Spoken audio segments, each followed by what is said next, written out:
Peter was a tremendous inspiration for me when I was a student. He changed the way I thought about architecture, profoundly.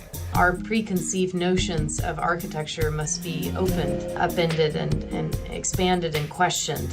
His excitement and engagement with architecture was just completely inspiring and wonderful to be a part of. By definition, we don't really know what we want, except through making it, and except through making all those things that we don't want.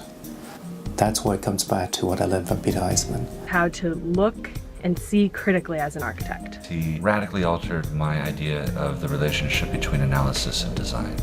Architecture was an intellectual discipline, not simply a technical and design-oriented field.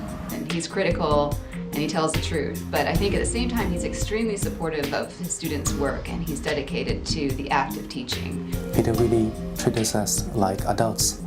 I never got the sense that he was pulling punches. He wanted us to engage the work, the readings, the material at the same level he was engaging it. He knew everything about every kid in that class.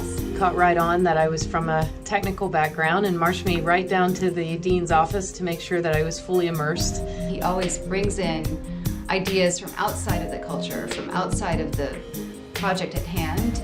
It's really made a difference in terms of how I think about architecture now and how I think about teaching my students. Challenging them, confronting them. He told me that an architectural education doesn't stop at the walls of the School of Architecture. You must go beyond the conventional boundaries. Teaching is a kind of practice, and not only that, it's an obligation. I think he sees it as a service and something necessary for his life. Princeton University was the conduit for the degree, but Peter was the conduit for the meaningful architectural education, and Peter, I thank you for that.